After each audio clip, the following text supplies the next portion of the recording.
Amarantsika ny fotoana mety ariva ty dia nitaranja Tsipy Kanety be izany ka hotanterahana eto Madagasikara izany ny fiadinan'ny tompon-daka eran-tany amin'ny volana Desambra ho avy izao iny vaovao lehibe nambaran'ny Federasiona iraisam-pirenena taoriny ny fandalovany teto Madagasikara dia tapaka izany fa i Madagasikara no ampetrano izany faninanana faratampony eo amin'ny taranja Tsipy Kanety be izany. Taoriny ny fandalovan'ny filohan'ny Federasiona iraisam-pirenena ny taranja Tsipy Kanety be Azema Claude sy ny filohan'ny Confédération africaine Idrisso teto amintsika andro vitsivitsy lasa zay dia fantatro zao fa nahafapo azy ny zavatra hitany teto Madagasikara ka nahatonga ny fanapahan-keviny anolotra ny Madagasikara ny fandraisana ny fiadinan'ny tompon-daka eran-tany ho an'olo telo miaraka eo amin'ny sokajy lehilahy ho an'ny taranja Tsipy Kanety be.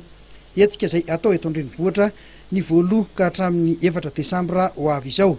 Ny alarobia atoandro teo dia nandefa ny taratasy nanamafy an'izany tamin'ny mpikambana anivon'ny Federasiona Malagasy ny taranja Tsipy Kanety be ry zareo avy eo amin'ny Federasiona iraisam-pirenena. Marina fa firenena 27 no tafita amin'ny dingana famarana an'io. Ny fijerena ny foto-drafitrasa andraisana ny fananana goavana izany moa no tena atondihan'ny filohan'ny Federasiona iraisam-pirenena teto amintsika.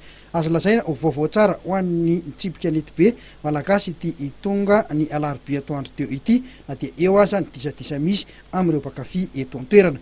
Ny malagasy zany no tafiditra ao anatin'ny larana 5 voalohany maneran-tany amin'ity taranja ity. Dia ny fanadihadiana ihany koa tompolasy tompoko vavy no ametrahako ny veloma ho andram-piona ho amin'ny herin'ny toy izao indray. Isaorana betsaka ianao tany tokantrano tany nanaraka ny fandarana mahery hatramin'ny farany. Veloma tompoko. Le sportif vous a présenté